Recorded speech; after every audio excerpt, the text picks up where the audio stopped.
السلام علیکم ورحمۃ اللہ وبرکاتہ۔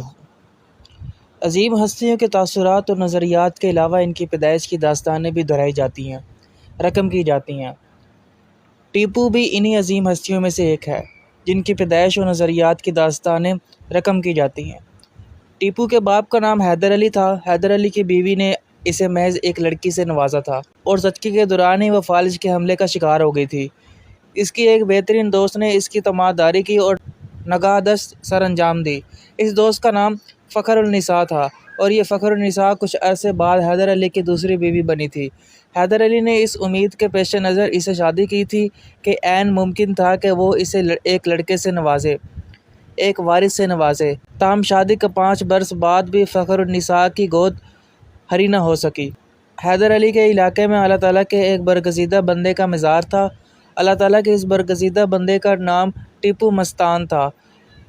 اس بے اولاد جوڑے نے اللہ تعالیٰ کے اس برگزیدہ بندے کے مزار کا رخ کیا تاکہ اللہ تعالیٰ سے اولاد خصوصاً بیٹے کے حصول کی دعا کرے۔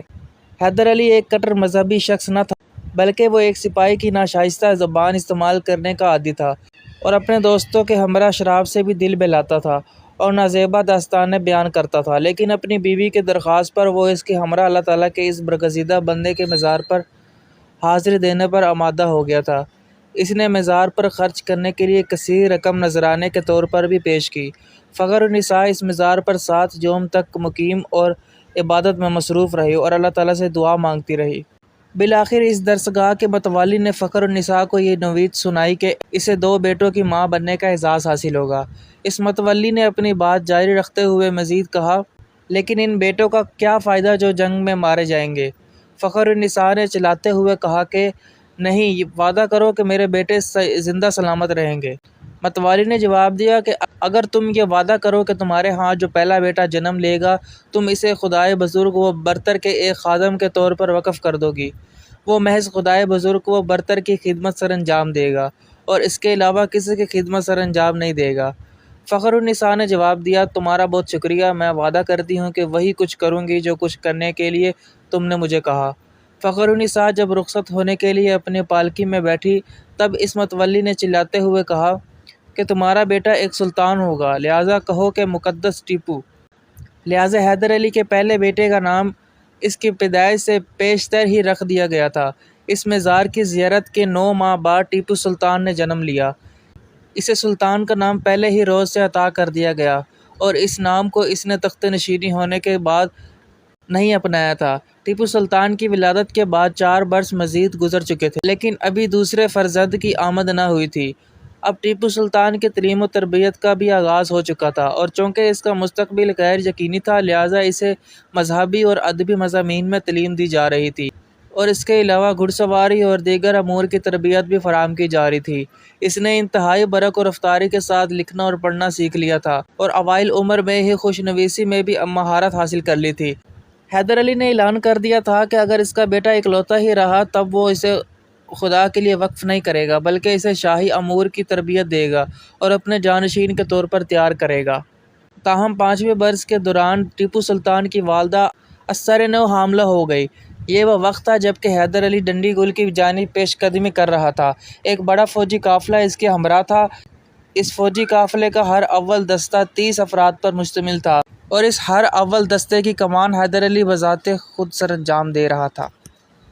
ٹیپو سلطان اور حاملہ ماں بھی اس فوجی قافلے کے ہمراہ ایک پالکی میں سفر کر رہے تھے۔ محافظوں کا ایک دستہ ان کی نگرانی پر مامور تھا۔ ٹیپو سلطان کے لیے ایک کھچر کا بھی بندوبست کیا گیا تھا اور اس کو یہ اجازت فراہم کی گئی تھی کہ جب وہ پالکی کے سفر سے اکتا جائے تب وہ اس کھچر پر سوار ہو کر سفر طے کر سکتا ہے، لیکن جب پہاڑی علاقے میں پیش قدمی جاری تھی اور اس وقت ٹیپو سلطان سے کھچر پر سفر طے کرنے کی اجازت واپس لے لی گئی تھی، لیکن ٹیپو سلطان بضد تھا کہ وہ پہاڑی علاقے کے سفر کے دوران بھی اپنے کھچر پر سواری کرے گا۔ بالآخر خادمین نے اس کے باپ کو بلاوا بھیجا تاکہ وہ آ کر بذات خود اپنے صاحبزادے کو سمجھائے۔ ٹیپو سلطان کی اس نافرمانی کی بدولت اس کے باپ حیدر علی کی جان بچ گئی تھی، کیونکہ جب حیدر علی ٹیپو سلطان کو سمجھانے کے لیے اس کے پاس آیا تھا تب ہر اول دستے پر اچانک حملہ ہوا تھا اور اس دستے کے 30 افراد میں سے 28 افراد ہلاک ہو گئے تھے۔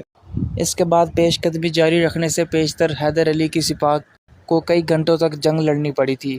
اسی جنگ کے دوران فخر النساء درد زا میں مبتلا ہو گئی اور اس نے اپنی پالکی میں ہی اپنے دوسرے بیٹے کو جنم دیا۔ حیدر علی کے اس بیٹے نے لڑائی کے عین درمیان میں جنم لیا تھا۔ یہ بچہ 2 ماہ قبل از وقت پیدا ہوا تھا۔ نومولود کو کریم کا نام دیا گیا۔ وہ کئی ہفتوں تک زندگی اور موت کی کشمکش کا شکار رہا۔ اس کے علاوہ وہ از حد کمزور بھی تھا کیونکہ اس کی پیدائش قبل از وقت ہوئی تھی۔ جب معالجوں نے یہ خوشخبری سنائی کہ کریم اب خطرے سے باہر تھا، تب حیدر علی کی خوش دیدنی تھی۔ بچہ اب نارمل ہو چکا تھا، تخت کا وارث جنم لے چکا تھا۔ اب ٹیپو سلطان کی تعلیم کا رخ مذہب اور فلسفے کی جانب موڑ دیا گیا تھا۔ حیدر علی نے اس کے لیے 2 آتلیق مقرر کیے۔ ایک آتلیق مسلمان تھا اور دوسرا آتلیق ایک ہندو تھا۔ حیدر علی نے وشگاف الفاظ میں یہ اعلان کیا تھا کہ چونکہ میسور کی زیادہ تر آبادی ہندوؤں پر مشتمل تھی، لہٰذا ٹیپو سلطان کو دونوں مذاہب کی دانشوری سے استفادہ حاصل کرنا چاہیے تھا۔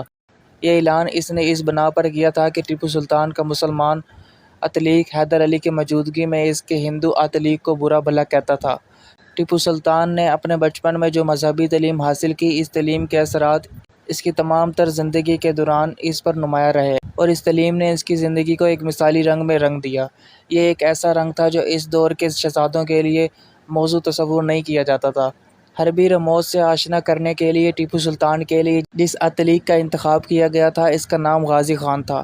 اس آتلیق نے ٹیپو سلطان کو کچھ اس طرح تربیت فراہم کی تھی کہ جب وہ گھڑ سواری یا تیراکی کا مقابلہ جیتتا تھا تو وہ جیت کی خوشی میں دیوانہ نہ ہوتا تھا، اور جب وہ مقابلہ ہارتا تھا تب وہ اپنے مد مقابل کو مبارکباد پیش کرتا تھا۔ جیت یا ہار اس کے نزدیک کوئی معنی نہ رکھتی تھی۔ نشانے بازی کی مشق کے دوران ٹیپو سلطان نے پرندوں کو نشانہ بنانے سے انکار کر دیا تھا۔ اس کا کہنا تھا کہ وہ کسی جاندار کو اپنی گولی کا نشانہ نہیں بنانا چاہتا۔